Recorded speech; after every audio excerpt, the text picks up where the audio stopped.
The Life Coaching Toolbox Podcast is brought to you by Joeel and Natalie Rivera of Transformation Academy.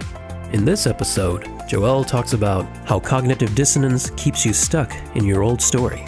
This episode is one of 9 episodes in a series about coaching your clients to rewrite their life story and empower their personal narrative. So when we're making changes in our lives, sometimes our behaviors don't fit our belief system. So that creates anxiety, that creates stress, because it doesn't fit the mold of what we're trying to be. It doesn't fit on the trajectory that we're trying to launch ourselves. And that's called cognitive dissonance, or disharmony within our own state. And again, that's when there's conflict in the mind because your behaviors do not match your belief systems and your values. So it's important to reduce them, and it's important to change them sometimes.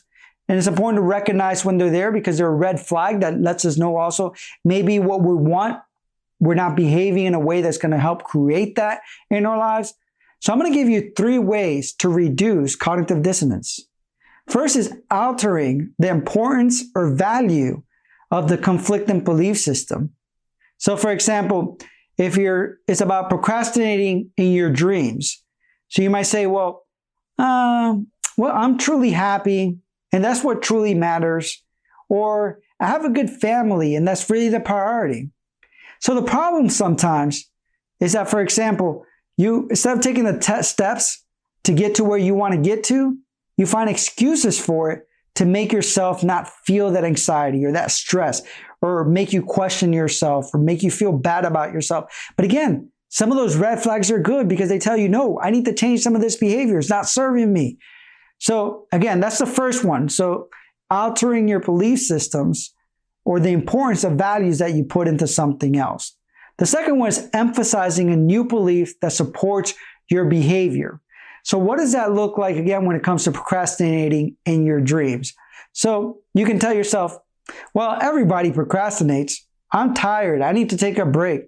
I deserve it. I've been working hard all week. I deserve this break. So again, that's a way that you emphasize a new belief system that supports your behaviors. But are they really helping you out?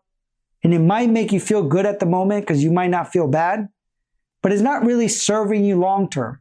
So again, one thing is to use it to help you, and the other thing is to use it to hold you back. And the third one is changing your behaviors altogether. So procrastinating again for your dreams. You can choose not to do the same things that you're doing. You can choose not to procrastinate. You can choose to actually take action steps. You can choose to develop a strategy that'll help you. You can choose to define what your story is going to be and then take the small steps to get to your story.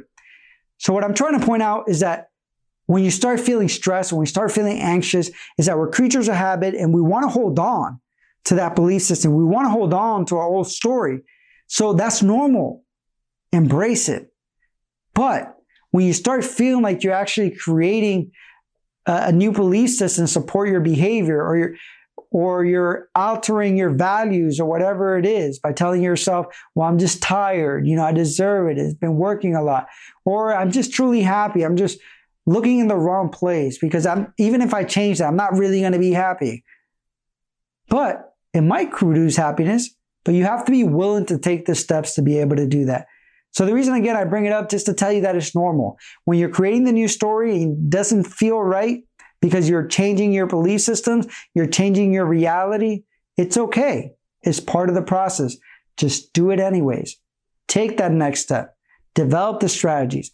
Follow the program to use the techniques that are going to help you get rid of that by helping you develop a new belief systems and new behaviors that are going to be in sync with your new belief systems and your new values that you've created for yourself. Visit transformationacademy.com/toolbox to download free life coaching worksheets that go with the activities discussed in this podcast, plus other resources for creating a thriving life coaching business.